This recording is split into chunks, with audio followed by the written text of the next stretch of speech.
La partie d'aujourd'hui concerne les méthodes d'évaluation du stock de marchandises.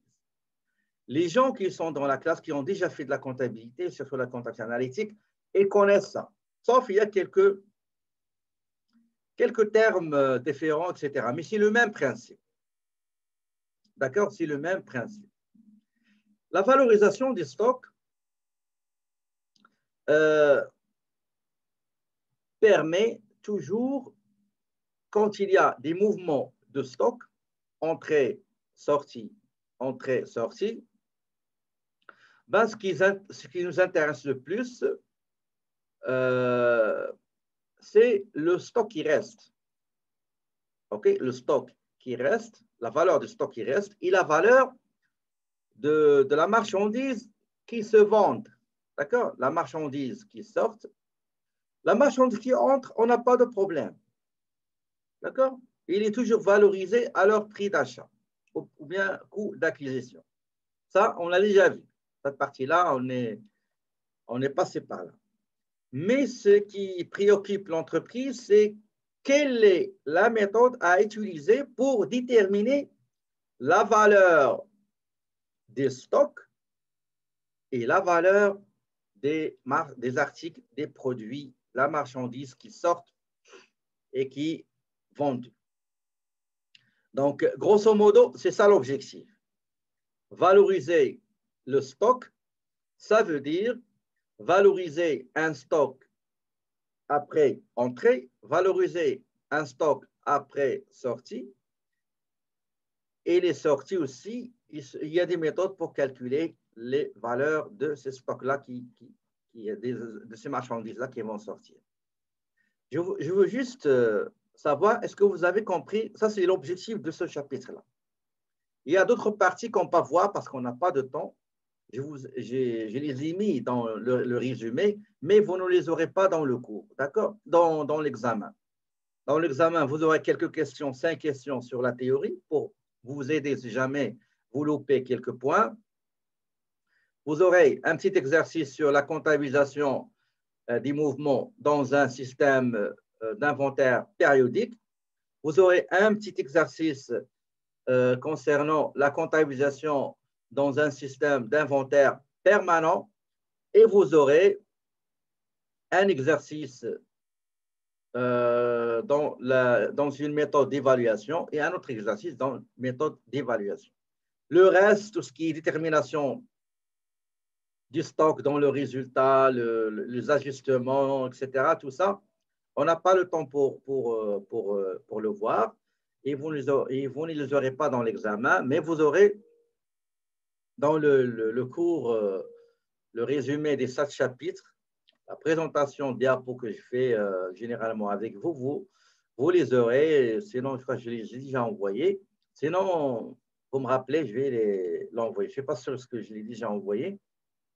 Tout le résumé des 7 chapitres. Sinon, ben, je vais vous l'envoyer. D'accord? Donc, est-ce que vous avez compris maintenant qu'est-ce qu'on va faire? S'il vous plaît, est-ce que vous avez compris la valorisation de stock, qu'est-ce qu'on va faire?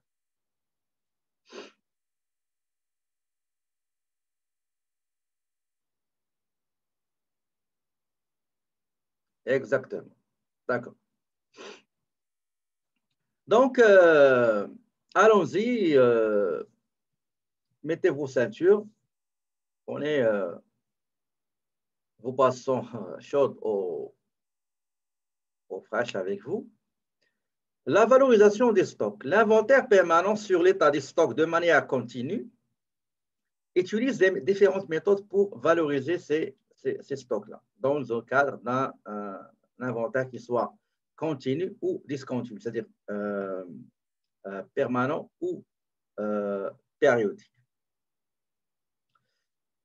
Cette méthode nécessite le suivi des flux réels, ça veut dire les flux, les mouvements, les transactions, entrée de la marchandise, entrée de matière première, sortie de la matière première, sortie des produits semi-finis, sortie des produits finis, ou bien justement, entrée de marchandises qui est produit fini, on va le revendre, parce que quand vous transformez, on dit achat, stockage, vente.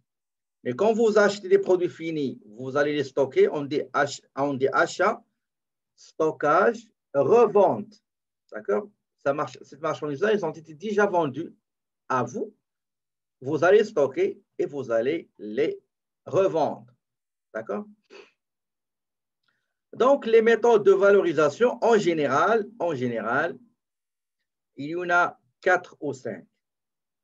Il y a la méthode, ce qu'on appelle méthode du coût propre. Cette méthode-là, généralement, il n'est pas enseignée dans certains pays à l'étranger. Moi-même, quand j'étais à l'étranger, on ne nous a pas enseigné la méthode du coût propre.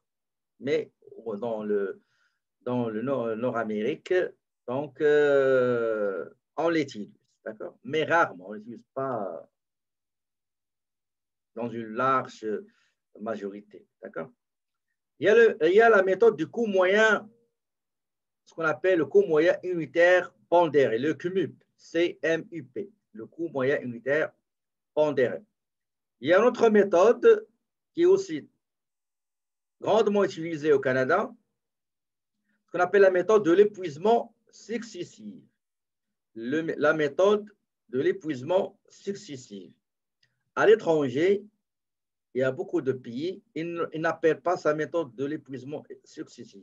Ils l'appellent premier entrée, premier sortie. Premier entrée, premier sortie. FIFO. F-I-F-O. FIFO, en anglais, ça veut dire on a premier entrée, premier sortie. D'accord? Premier, first. Entrée, in. First, premier. Out, c'est sorti. Premier, first in, first out. Ça veut dire quoi? Ça veut dire que, on va voir des exemples. Quand vous achetez, par exemple, pendant 10 jours, vous avez acheté des articles. Le 11e jour, quand vous allez vendre, vous allez prendre la valeur qui vous a coûté de la première entrée du premier jour. C'est ça. D'accord? Donc, le premier jour, on va le liquider. Successivement. Chaque jour, le premier, après on va prendre le deuxième, etc. Donc, d'une manière successive. Il y a l'inverse. L'inverse, c'est que pendant ces 10 jours-là, le 11e jour, quand on va vendre, on va prendre la valeur unitaire du 10e jour, le dernier jour. D'accord? Dernier jour. First, LIFO en anglais. Last in, first out. Last in. La valeur de la dernière marchandise, la dernière entrée sera la valeur de ce qu'on va vendre. D'accord? Donc, last in, first out. En français, dernière entrée, première sortie. Il y a une autre méthode, mais qui n'est pas grandement utilisée à l'échelle mondiale. Généralement, il est utilisé par les entreprises qui font de l'import. Est-ce qu'il y a quelqu'un qui connaît l'autre méthode qui ne figure pas sur cette liste-là?